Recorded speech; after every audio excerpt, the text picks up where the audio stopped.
You're listening to Kerry Lutz's Financial Survival Network, where you get valuable information you just can't find anywhere else. To thrive in today's trying times, you need the Financial Survival Network, now more than ever.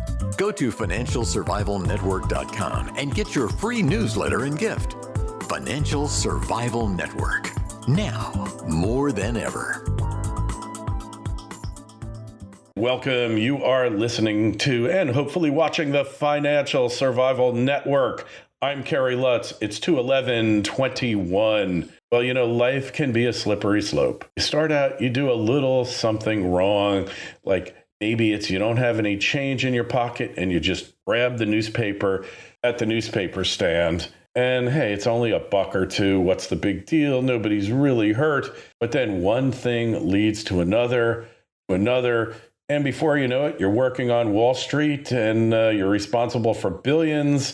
It's been entrusted to you. It's all about trust after all.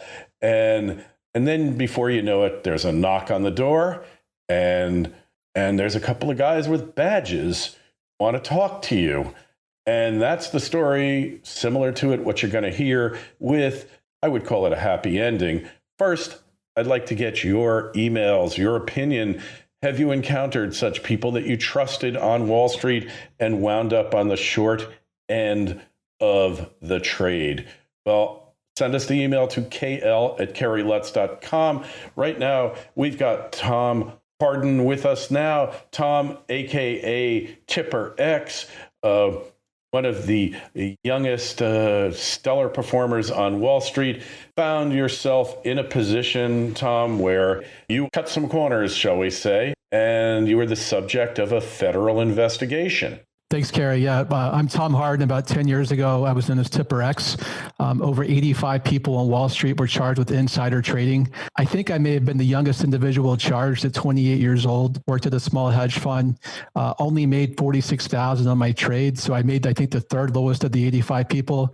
I rationalized why I did it. I told myself everybody else was doing it at the time. There were some bigger names like Rajaratnam and other big players who I knew were doing it. I got some tips. I traded through my career away. A few years ago, the FBI called me and I thought, oh my God, what do these guys want now? I had helped them build some of these bigger cases as an undercover informant, Tipper X. And the FBI extended me the invitation to talk to their rookie agents about my case in 2016. And so that spawned a second career for me, which I hope is better than my first, of going around sharing my story with Wall Street firms. Just, hey, here's where I was when I was a young person, very type A, focused on only the short term. And here's what happened. And here's how it could happen in your organization. So now my relationships are more talking to the ex-FBI, ex-SEC people about securities fraud, market manipulation, and where it might happen again in the future. All right. So it's kind of an interesting tale there of being lost and then redemption. How widespread was the practice then of insider trading, and how widespread do you think it is now? Back then, it was pretty widespread. Like in the mid 2000s, 2005, 2006, hedge funds would hire people from technology firms to be their research analysts who could just call their old contacts at their old firms to get the quarterly earnings information, so the firm could place a trade, because the companies only report 4 times a year, and tech stocks move a lot on those reports. So if you have that information before anybody else, you can make a profitable trade. And they also had knowledge about mergers and acquisitions. Company A buys company B, buy company B before, and the stock goes up. So it was rampant at the time. 60% of these M&A transactions at that time, the target companies went up before the news came out. So this was all in the market. I think today it's gone down a bit, but criminals have been more creative in terms of how they go about insider trading. Now it morphs into hacking issuer websites, overseas hackers stealing corporate information. So the fraudsters are always a little bit ahead of the regulators and law enforcement, and it usually takes a few years for the SEC and the FBI to catch up. Yeah, so back then your schemes were kind of simplistic, really, compared to what's around today. And then you found yourself effectively giving TED Talks to the FBI on how to identify and how to pursue and how to build a case.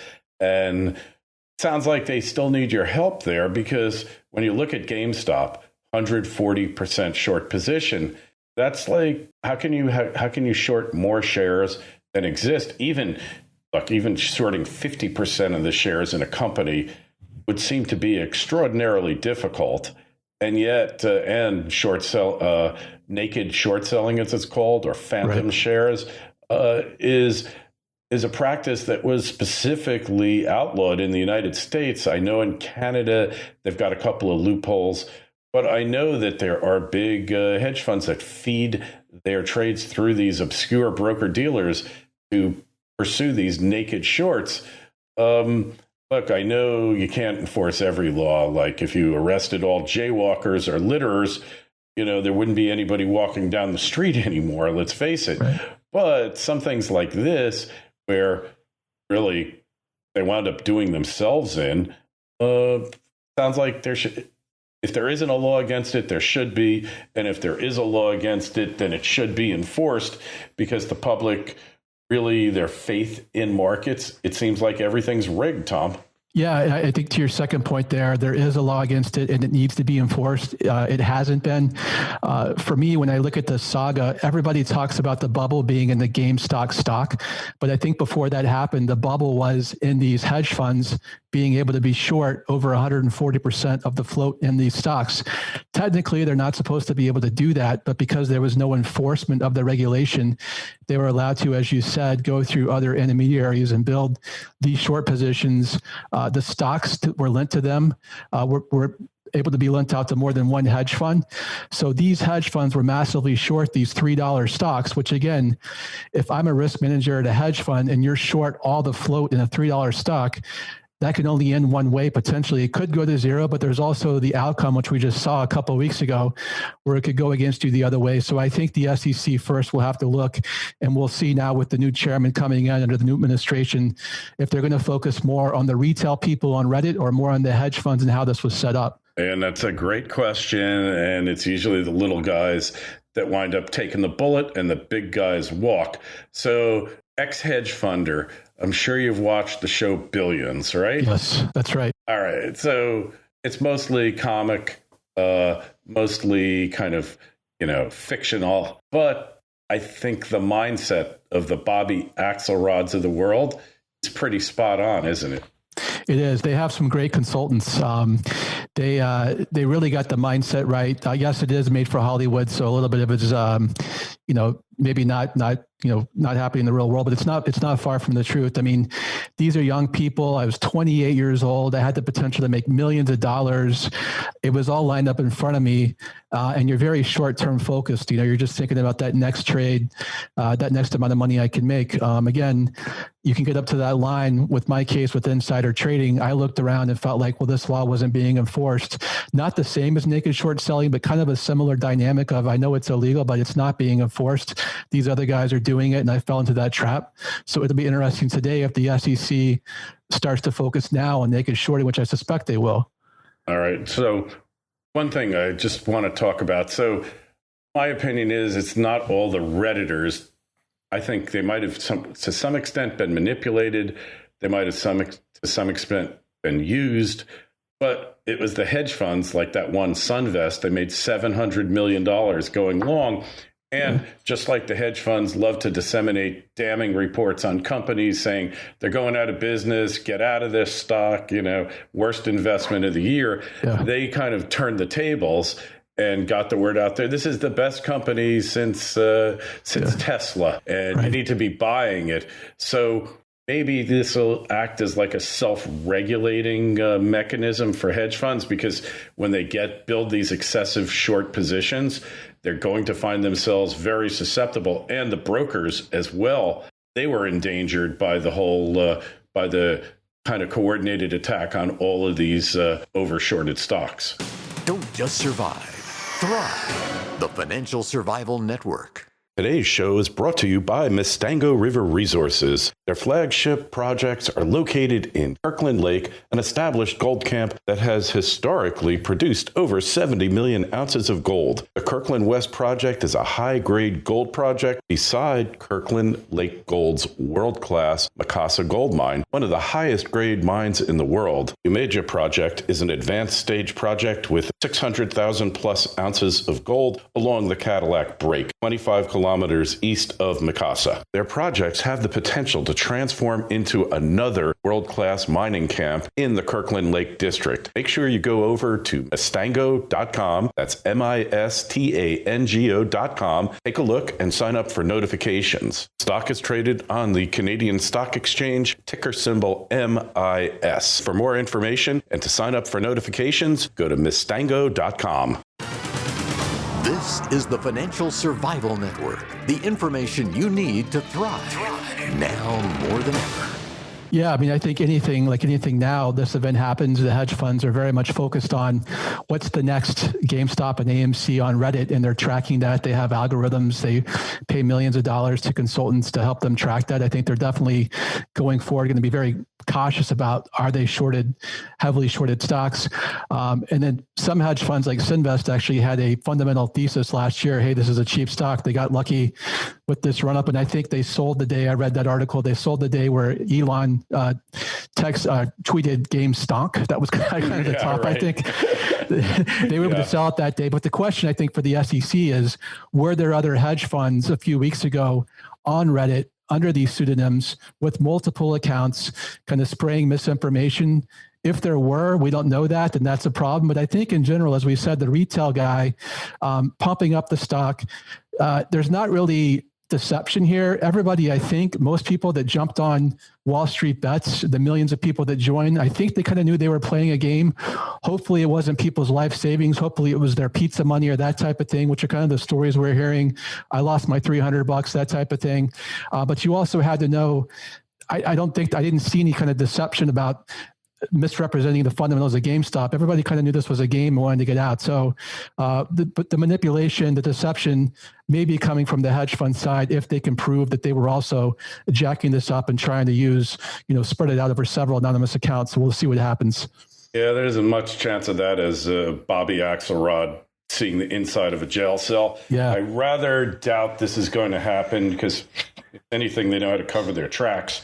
Yeah. But I found it fascinating that they were able to get out of their position at this enormous profit. But the GameStoppers, this is the difference between pros and individuals. When pros have a profit, they take it. When individuals have a profit, the greed lights go on and they want more, more, more without any regard for the fact that things go parabolic, they go down. So as far as your career and what you've gone through, the suffering you went through, what do you think the most important thing you learned? Yeah, I just think you have to know yourself. I didn't have any self-awareness of how I could fall into something like I did. I thought I was a great guy. And, I didn't have the self-awareness to know where my blind spots were, where I could fall into this rationalization of, everybody seems to be doing this, even though they're breaking the rule. It's okay if I do it too. So today, I always tell people to know yourself and also to have a mentor in your 20s. I didn't have any mentors in my 20s. Had I been looking out to somebody who was maybe 10 years older than me, an ethical person who did really well, and talk to them once a month about what I was seeing in the industry at that time, the right person playing by the rules would have slapped me around. Tom, why would you ever cross that line? You're already doing so well. So a lot of tough lessons learned in my 20s, but what I try to give back to people today is to kind of learn from my mistakes.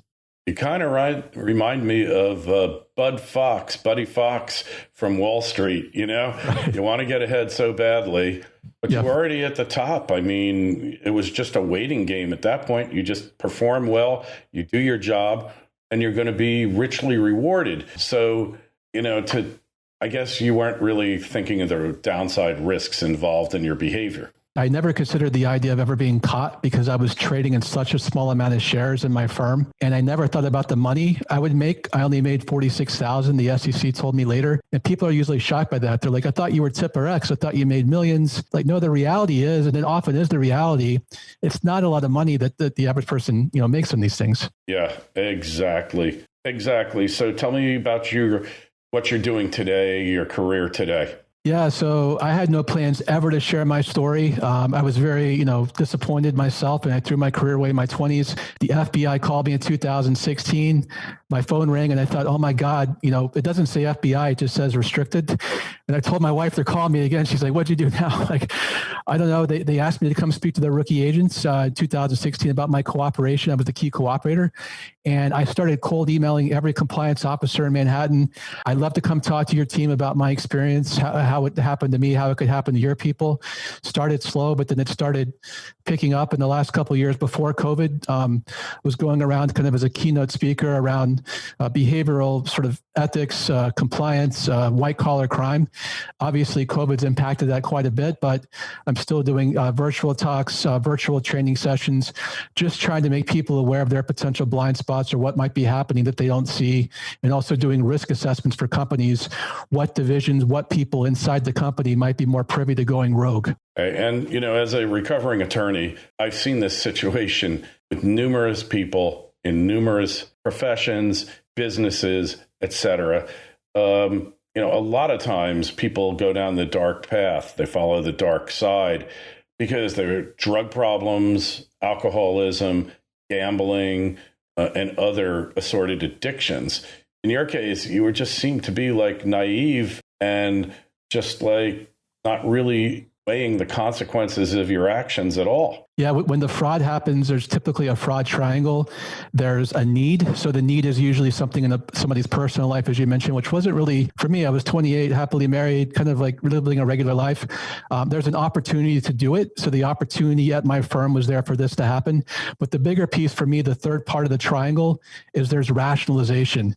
And boy, did I rationalize my actions. I said, everybody's doing it. I'm not hurting anybody. I'm just only buying about a small amount of stock. I told myself, I really have no idea if what I'm getting is inside information. It might just be a rumor. But then it happened the first time, exactly as this person said. And I did it again and again and again. So I did it 4 times. So rationalization for me, self-deception by reasoning, definitely contributed. And we see rationalization, it's like the human condition. We see it everywhere, all these types of crimes in society. So it's here to stay. Yeah, it's amazing. People can rationalize anything, any behavior, any of their actions. I mean, you just total self-deception. Yep. And really, I guess it goes back to Shakespeare's quote, "To thine own self be true."